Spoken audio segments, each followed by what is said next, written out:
Assalamualaikum warahmatullahi wabarakatuh. Bismillahirrahmanirrahim. Alhamdulillahirabbil alamin. Wassalatu wassalamu ala asyrofil mursalin sayyidina Maulana Muhammadin wa ala alihi washabihi ajmain amma ba'du. Ingkang pertama matur nuwun angsal gelar Gus Kiai. Dados pun sempurna niki. Nggih, teng ngarsa para keluarga besar Mbah Munawir, keluarga besar Mbah Limakmum, sedanten mawon ingkang kula hormati, ugi alumni senior wonten Mbah Mus, Mbah Idris, sedanten keluarga ingkang kula hormati. Wau Mbah Mus cerita mergi menangi Bali Maksum. Kula sesuai kontrak baca kitab karangan Bali Maksum. Kula pernah digojlok seorang wartawan. Kados ceritane Mbah Mus wau. Saking menyatunya fikih dengan perilaku niku maling mawon bermadhab. Dados wedhus niku nak teng jaba iku ilang, tapi nak babi iku mboten. Mergi maling niku ngerti nak babi iku haram, wedhus niku halal. Pas penjaraan teng Jakarta nggih ngoten, wonten tiyang jarah babi. Jangan ini haram, kambing saja. Jadi saking menyatune pendidikan Islam niku maling mawon tesih gadah madhab. Dinak nyolong niku wedhus mergi halal, ampun nyolong napa? Babi. Niku kisah nyata, kula nate dolan teng daerah mriki. Kenapa ini di luar kalau itu di dalam? Oh, kalau ini di luar enggak ada yang nyolong, Gus. Tapi kalau di mergo sing njaba niku babi, sing njero wedhus. Mergo jare malinge tesih bermadhab. Terus memang cerita-cerita seperti itu kathah mboten sekedar anekdot. Sementing kula badhe crita tentang dzurriyyah-dzurriyyahipun Bali Maksum wonten sing nom-nom lah sing kula wani ngandani wonten Mas Hilmi, wonten Mas Zaki, wonten sedanten Mas Afif. Kenapa kitab itu harus dibukukan, harus didokumentasi, dan kenapa Bali Maksum menulis Hujjatu Ahli Sunnah wal Jamaah? Kula boten niat pamer, kula niki nggih pembaca Al-Ibris, pembaca Al-Iqlil, pembaca risalahnya Bali Maksum Hujjatu Ahli Sunnah wal Jamaah. Saya juga baca buku-buku karangan orang-orang dulu, terutama tiang Indonesia. Karena Mbah Mun sering pesen wa ma arsalna mir rasulin illa bilisani qaumi. Jadi orang itu jadi rasul itu pasti dengan gaya atau budaya masyarakatnya. Termasuk wong desa niku hormat tamu.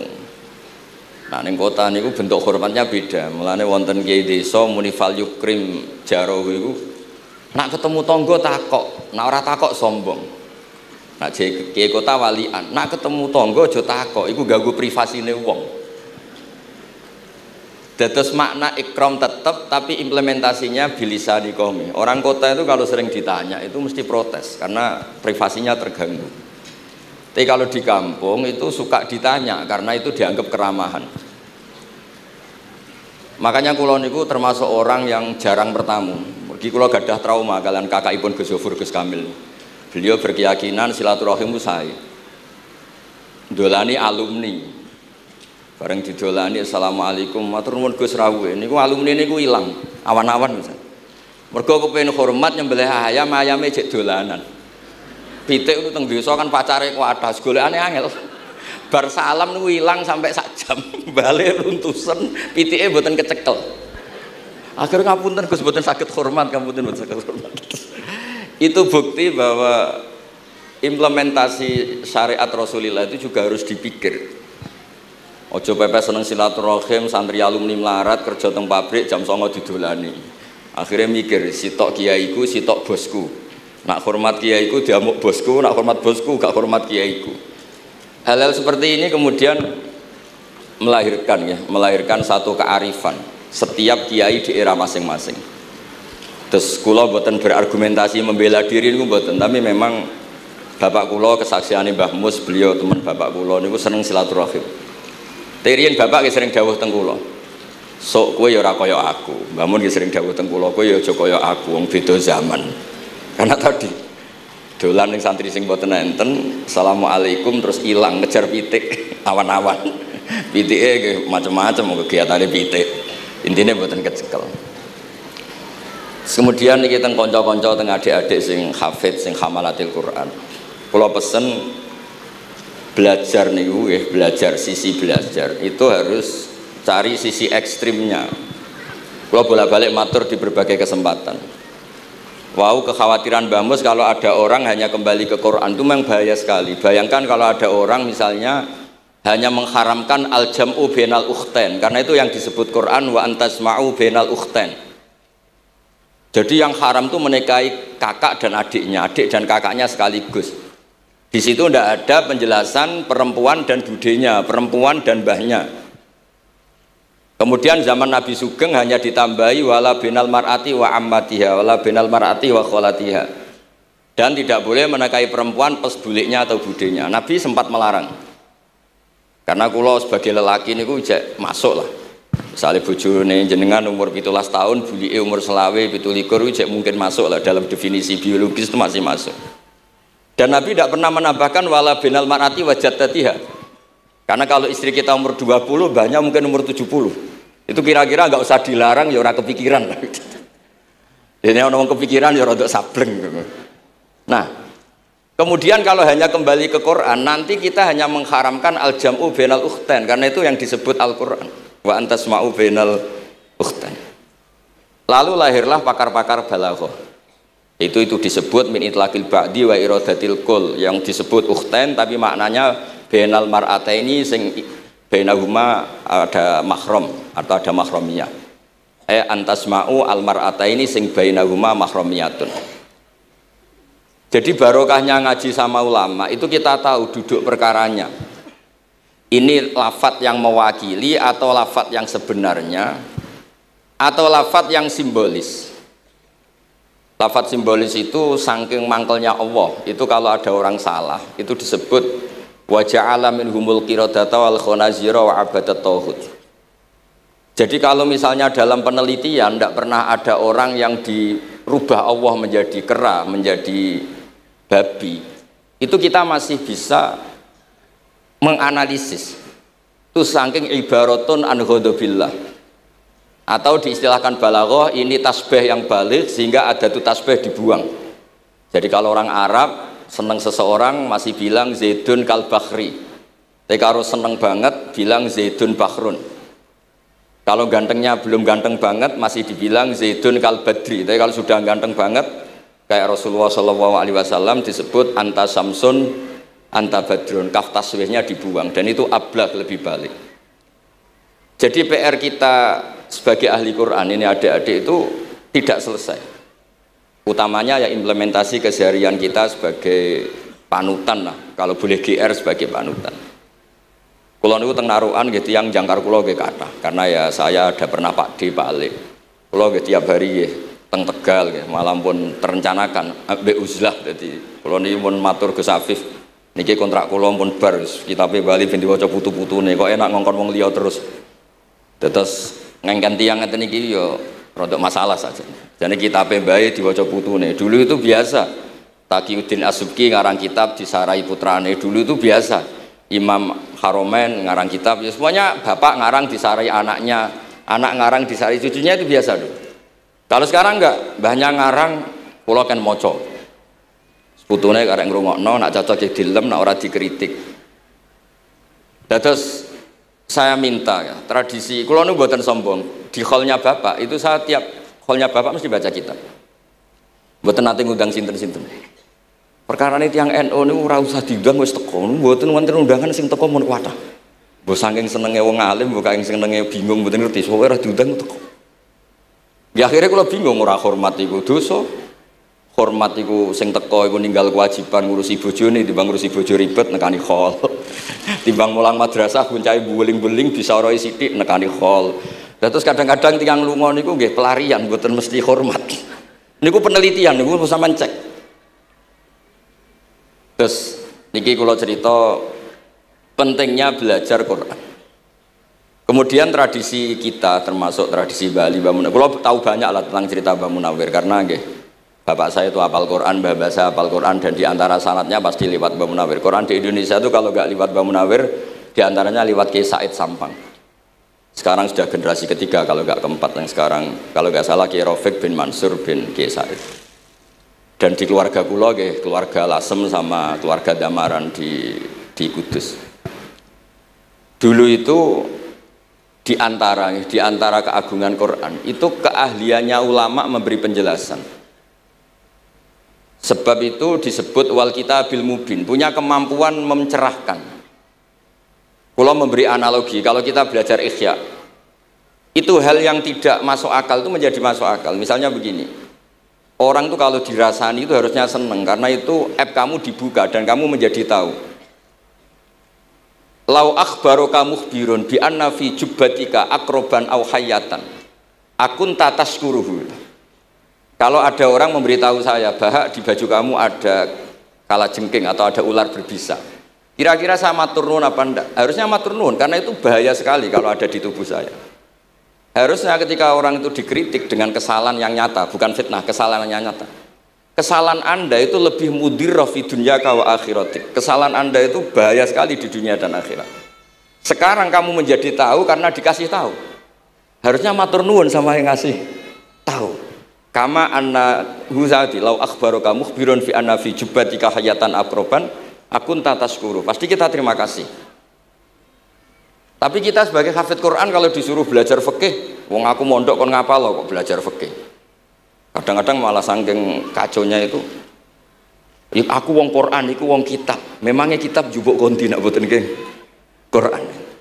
Jadi masalah-masalah yang saya sering dikelui beberapa kiai termasuk Gus Kafabi Lirboyo pernah cerita, saking nggak pernah ngajinya, ada orang takut mutah karena hamil pas sholat ngunyah permen. Nggak tahu kalau itu membatalkan apa? Sholat. Jadi banyak cerita-cerita nyun sewu tanpa ingin tangkis merendahkan hafidh-hafidhah kita, hamalatul Quran, hamilat ini ada masalah fiqhiyah keseharian. Kalau dulu itu udah ada. Kunna nata'allamul Quran, kunna utinal iman qoblal Quran. Kita ini dikasih iman dulu baru dikasih Quran sehingga iman kita mantep. Baru belajar Quran. Fana ta'allamuha asra ayat. Dulu kalau mengistilahkan Quran memang pakai dhamir muannas karena artinya ayat. Terus dan kita tidak beralih hatta nata'allama halalaha wa haramaha. Dan kita tidak beralih sebelum tahu halalnya mana, haramnya mana. Ini penting karena ada hal-hal yang sifatnya itu fatal kalau tidak ngerti. Misalnya tafsir. Itu ada ayat wa min thamaratin nakhili wal a'nabi tattakhiduna minhu sakaron. Ketika khomer belum diharamkan itu masih Allah imtinan itu menyebut nikmat. Di antara nikmat itu disebut tattakhiduna minhu sakaron. Kamu itu kalau punya buah anggur bisa agak-agak ngefly dan itu bisa melupakan problem Anda. Kemudian ketika perang itu orang Islam itu sadar, yang orang kafir itu agak sakau, agak sakaron. Kalah dia pede, yang orang Islam nggak pede karena sadar. Akhirnya masih ada jawaban kul fihi ma itsmun kabir wa manafi'u linnas, termasuk terus kendel. Akhirnya ya sama-sama agak ngefly, sebagian ya tidak semuanya. Sehingga haramnya khomer itu sampai 3 kali periode. Nah, pernah haram hanya kalau mendekati sholat, la taqrabus sholat wa antum sukaro. Tapi kalau mau sholat duhur ya nyakonya itu jam 7. Jangan setengah 12 nanti masih kuliah ayyuhal kafirun a'budu ma ta'budun wa antum abiduna ma abud. Karena peristiwa itu baru terakhir diharamkan tanpa catatan. Nah hal-hal seperti ini misalnya saya ini Mbah Mus sering ngendikan, Pak Kures juga sering ngendikan, saya tidak percaya terjemah kata Mbah Mus. Ya karena kalau terjemah itu berdiri sendiri ada ayatun mansukhoh atau ahkamun sing mansukhoh atau hukmun sing mansuh. Kebetulan anak ini belajar yang mansuh, dia tidak ngerti nasihnya, yaitu terus dipegang. Katanya memegang Al-Quran. Padahal hukum itu sudah diganti sama Allah Ta'ala, disebut nasah mansukh. Sehingga dulu kalau Sayyidina Ali ngecek beberapa masjid, ada guru atau ustadz, kamu pengajar Quran iya, apakah kamu ngerti nasah mansukh? Enggak. Jawabnya Sayyidina Ali, halakta wa ahlakta, kamu sendiri rusak dan kamu merusak orang lain. Nah ketika di Kerapia itu ada Mbah Ali Maksum, Mbah Maimun itu sering cerita ke saya, dhisik iku hak Mbah Munawir saking kepingine santri Quran yang ngaji kitab. Iku kalau ada santri Lirboyo atau santri mana mulang muin itu Mbah Munawir ikut sebagai percontohan ben santri-santri itu seneng ngaji fikih. Terus kata Mbah Mun, saking kesemseme Mbah Munawir iku ambek wong alim, delalah besanan wong alim. Dulu Mbah Zaini pernah angsal keluarga Lirboyo, sehingga beliau punya dzurriyyah teng Lirboyo. Terus besanan kalian Mbah Maksum, Nyai Hasyim angsal Bali Maksum, sehingga terus di Krapyak itu banyak orang-orang alim. Tapi terus Mbah Mun cerita, kabeh ono regane, Bali Maksum terus populer sebagai alim alamah, sehingga yang ke Krapyak itu ya ora pati niat tahfidz, niate ngaji kitab. Singkat cerita di era itu ada Ki Abdul Qadir, tapi pondok Krapyak Bali Maksum terlalu populer sehingga terkenal ngaji sorof Bandungan. Sehingga dulu di Indonesia itu ada sorofnya Mbah Ali Maksum, ada sorofnya Mbah Maksum Ali Kuaron itu. Nah yang sorofnya Mbah Ali Maksum ya fa'ala yaf'ulu uf'ul. Kalau sorof di Mbah Maksum Kuaron fa'ala yaf'ulu fi'lan. Yang satu ngikuti fi'il itu ya harus jejer fi'il, yang satu ngikuti jurumiyah. Kalau yang dikatakan master itu sing yaji'u salisan, yang datang ketiga dalam tasrifnya fi'il.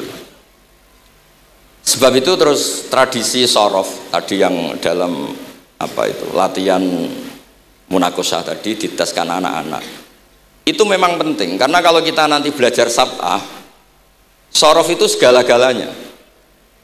Misalnya qiraatu Nafi' itu bacanya fala yuhzinka qauluhum. Karena beliau berkesimpulan kalau khazana yahzunu husnan itu susah, bukan menyusahkan. Yang makna menyusahkan itu af'ala yuf'ilu ifalan, sehingga qiraat apa ya antara fala yuhzinka qauluhum sama fala yuhzinka qauluhum.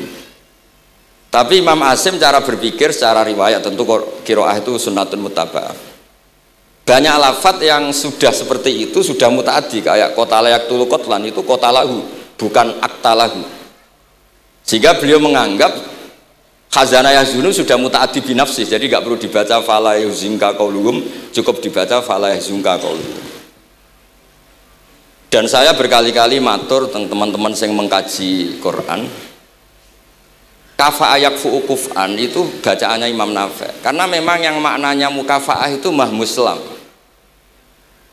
Tapi orang Quraisy itu nggak suka hamzah, sehingga ditakhfif menjadi kafa ayak fa'ukufuan, meskipun mereka tahu kalau itu mahmuslam. Nah Imam Asim di beberapa bentuk fi'il itu masih memahmuskan, misalnya Allahu yastahzi'u bihim, di isim fa'il juga mustahzi'un. Tapi kalau masdar beliau bacanya huzuan, kufuan. Padahal di fiilnya bukan nabiun, tapi nabi ibadi anni anal ghafurur rahim. Tapi di nabiun jadi nabiun, harusnya akan nabiun. Fa innan nabiyya man naba'anillah. Yang dikatakan nabi itu orang yang menceritakan ketentuan Allah. Harusnya nabiun. Jika qiraatun Nafi' ya tetap wan nabiin, ya ayyuhan nabiu. Nah, berkahnya Mbah Munawir orang terus menjadi tahu qiraat sab'ah, dan berkahnya Mbah Ali kemudian orang tahu duduk perkaranya kalau nabiun dari nabiun bimakna man akhbaro anillah. Dan terus berkahnya wow, kalau saya boleh GR berkah Gus Gofur kula berkah ngeten-ngeten iki duka Kiai Peres napa Kiai Media mboten roh. Berkah ini terus kula ngomong terus. Saya tidak khawatir salah, bukan karena saya maksum ndak. Wong Islam pun pinter. Nak bener minallah, nak salah kok Gus Bah. Jadi kula niku madlum. Jadi penak wong Islam niku penak. Kula niku sering tahajud nak ndonga ya Allah, kula niku pede mawon nerangno Quran. Mergo tiyang Islam pun sae. Nak bener jare jenengan, nak salah kula. Lah nak kula sing salah nggih sederhana mawon, kula abdun, kula kawula, kula nak ndonga nggih Rabbana dzalamna anfusana. Sebelum disalahkan orang juga saya sudah merasa salah. Wa akharuna atarafu bi dzunubihim khalatu amalan shalihah wa akharuna wa sayya. Mun kula suwun kangkang mbak-mbak sing khatam Quran pede mawon bahwa yang anda lakukan menghafal Quran itu sudah benar, meskipun anda tidak sempurna, misalnya anda tidak faham, anda tidak bisa melakukan. Khifdhu kalil Quran huwa al khifdullah, kamu menghafalkan Quran itu sudah menjaga lafaz-lafaz Quran, sehingga lafaz Quran tetap mutawatir, lafaz Quran tetap ma'ruf, tetap masyhur, sehingga ketika ada yang memasukkan Quran konangan. Tapi kalau yang hafid sedikit lam yablugh adadat tawatur, takutnya kalau ada yang menyalah, ada yang apa itu tidak diketahui. Di barokahnya hamalatul Quran sing aksar wa aksar itu kita terjaga. Nah itu yang dimaksud Mbah Mus, Quran itu harus jadi budaya. Ning desa itu wong ra salat lah, dengar ada warung ayamnya tiren nggak disembelih itu tidak mau makan, haram. Padahal dia ini rasolat itu lebih dari haram. Tapi tetap nggak mau makan ayam tiren. Nggak sholat disuruh makan babi ya nggak mau, haram. Sampai tadi yang nyolong saja milih wedus bukan melkeng babi, karena babi itu haram. Jadi saya pernah digojlok sama wartawan, Pak Bahak, wah fikih Indonesia itu hebat, sampai maling saja masih pakai fikih itu. Jadi kalau nyolong itu milih yang halal bukan yang haram. Pun niku bentuk hormat kula teng keluarga Mbah Ali, bentuk hormat kula teng Mbah Mus teng sedanten keluarga niki kula badhe maos kitabipun Mbah Ali. Kula pancen pengagum kitab-kitab yang dikarang orang Indonesia. Mereka kita anggap niku lebih aplikatif lah, karena dikarang orang yang trauma dengan Indonesia. Kemudian setelah trauma ingin membenahi Indonesia. Misalnya jenengan ngertos sesajen, mbok haramno iku tradisi, mbok barno iku sawangane kok dekati sirik ning pinggir wit gede. Akhirnya dimodifikasi wis mangan-mangan kumpul-kumpul tapi tahlilan. Lah masuk tahlilan la ilaha illallah barani kalimatu syirkin. La ilaha illallah itu kalimatu syirkin kalau dilafatkan di bawah pohon. Terus piye logikane ku piye? Kalau bolak-balik matur. Hadhil kalimah sara bihal kafiru mu'minan. Fa kaifa saral mu'minu kafiran juga bihadhil kalimah, itu logikanya enggak ketemu. Orang yang kafir puluhan tahun saja sekali melafatkan la ilaha illallah Muhammadur Rasulullah, qul lil ladzina kafaru iyantahu yufar lahum ma qad salam. Selesai, sara mu'minan. Bihadhil kalimah. Kemudian kalimah yang sama ketika kita baca dianggap kita ini kafir juga bihadhil kalimah. Akhirnya dengan modifikasi khas Indonesia, kearifan Indonesia, tetap sesajen tapi tahlilan, tetap melakukan hal-hal Jawa tapi dimodifikasi menjadi Islami. Kalau kita misalnya orang modern nggak ingin mengganggu orang lain yang kita tamui, gampang dalilnya. Ada ayat la tadkhulu buyutan ghaira buyutikum. Kamu jangan sowan ke orang lain atau dolan ke orang lain. Hatta tastanisu. Ukurannya bukan salam dulu, bukan hatta tusalimu, hatta tastanisu. Jika kamu merasa nyaman, kamu bisa ngukur tingkat akrab kamu. Kamu bisa ngukur jamnya orang itu. Kamu bisa ngukur kebutuhan orang itu. Butuh saya ndak? Kenapa mertamu pengen kayak duit bebas jam? Atau kamu orang cantik yang kamu tamoni sing seneng kue bebas jam? Tapi aku apa nagih hutang, mertamu orang yang kamu tagih itu mesti kamu dianggap problem. Atau mertamu orang yang nggak akrab di jam istirahat, tentu kita dianggap problem. Makanya ukurannya Quran tuh hatta tastanisu, kamu merasa nyaman. Istiqnas itu nyaman, enjoy. Kayak saya dolan di Besofur kan akrab mulai kecil teman saya, mungkin bisa ngabaikan jam. Tapi kalau saya dolan di kiai yang nggak kenal saya, mungkin kedatangan saya dianggap problem karena di jam tertentu. Saya harus mikir, kayak apa hebatnya Quran ketika bikin aturan la tadkhulu buyutan ghaira buyutikum hatta tastanisu. Setelah nyaman nggak apa-apa waktu salimu, jangan salam dulu. Istiqnasnya nggak kena, salamnya geger. Akhirnya banyak kiai keselak. Assalamualaikum pas makan, nggak dijawab. Assalamualaikum. Nah hal-hal seperti itu harus santri-santri ini kalau niat ngandani lari-lari, bukan niat ngandani kiai-kiai, harus waqafil qalb, harus warrasikhuna fil ilm. Tahu betul kualitas hatta tastanisu. Kamu itu merasa nyaman istiqnas. Kemudian rasa nyaman ukurannya apa ya? La doror wala diror. Kamu tidak ganggu diri kamu sendiri, juga gak mengganggu orang lain. Sehingga setelah itu semua baru watu salimu ala ahliya. Nah andai kan kita, ya tadi dawe Mbah Mus, kita semua sudah seperti itu. Kalau bertamu di orang ya kita ngukur tingkat akrab kita, tingkat dibutuhnya kita. Sehingga di tradisi NU itu ya dolan kiai pendak diundang karena itu pasti diinginkan. Wong kula nate diceritani pernah misanani Mbah Mun. Kula nate Gus ditiliki Mbah Mun mboten seneng. Kena apa? Beliau pas khutbah Mbah Mun rawuh delalah Mbah Mun jarak salat ning saf awal. Bar niku tiyange meruntus meriang. Karena khotib tuh harus naik ke mimbar kudu ngandani taqwa usikum wa nafsi taqwa. Teng isore niku Mbah Mun. Walhasil terus loro terus wan yai. Mbah, nak dolan nggih dikira-kira, ampun pas Jumatan. Semenjak niku Mbah Mun Mbah Sahal itu nak Jumatan tengguri. Mbah Sahal itu kalau Jumatan itu sudah komat gelar, beliau keluar dari mobil serenane itu. Miyos terus sholat terus kundur.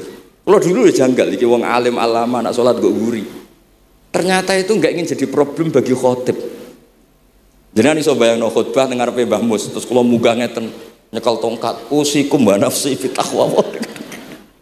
Terus apa ya? Akhirnya terus kula niku kan jare wong akeh, mbotenan Bu. Ora jare wong akeh ora rada iso ngaji. Kula nek Jumatan niku guri gara-gara diceritani niku. Ternyata khotibe ge cerita kula, matur nuwun Gus, pokoke nek pas Jumatan aja ketok. Dianggap musibah, kedatangan kula dianggap musibah. Nah, hal seperti itu ya ukurannya gampang, kata napa? Tastanis.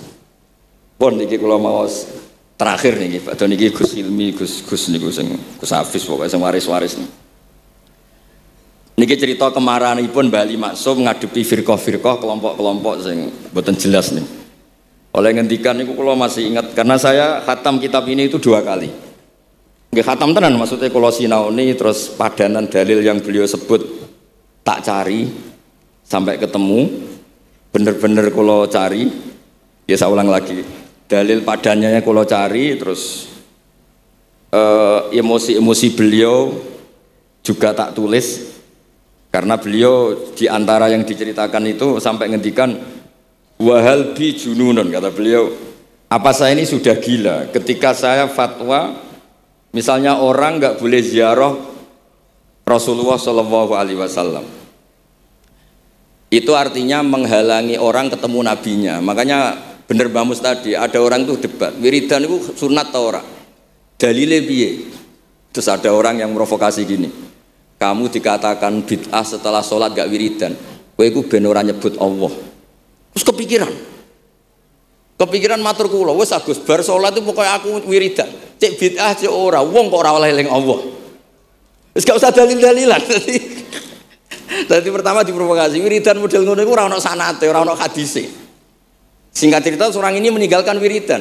Terus ketemu orang NU yang kebetulan rapati iso ngaji tapi pinter logika. Kowe ora tau wiridan saiki nek bar salat, ora tau, enggak ada hadisnya gini-gini. Kowe iku dibodoni, ben kowe iku ora tau nyebut Allah, ora eling Allah. Muring-muring tiyang niku. Akhire angger bar salat wiridan. Mboten dalil-dalilan cara Mbah Mus, mboten dalil-dalilan.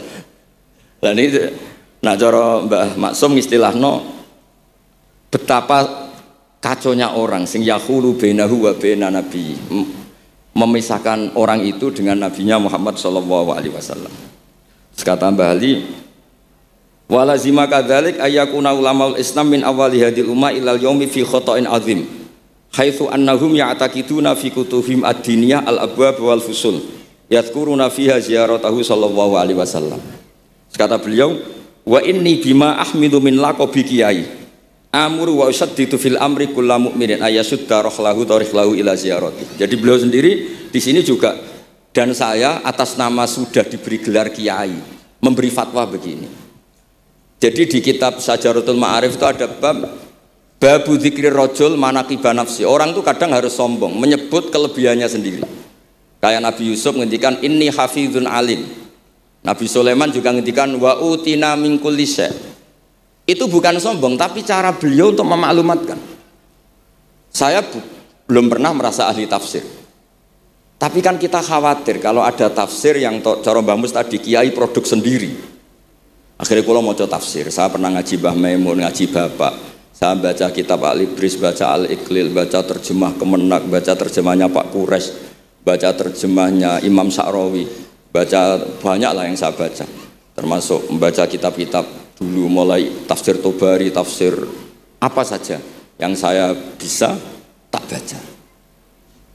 Bukan karena saya merasa tahu enggak, tapi kayak apa umat ini kalau dapat ilmu dari orang yang tidak kredibel. Kalau misalnya itu sombong. Nah sekarang dokter gigi juga nulis, dokter gigi, dokter jantung. Itu kalau enggak nulis ya enggak tahu kan barokahnya. Mungkin kalau suwon santri-santri misalnya jenengan ahli takrib itu semua untuk rumah ahli takrib medium spesial bab ibadah kan. Nanti yang nggak pati pinter ya spesial mandi junub, nggak apa-apa, yang penting orang tahu kamu keahliannya di mana.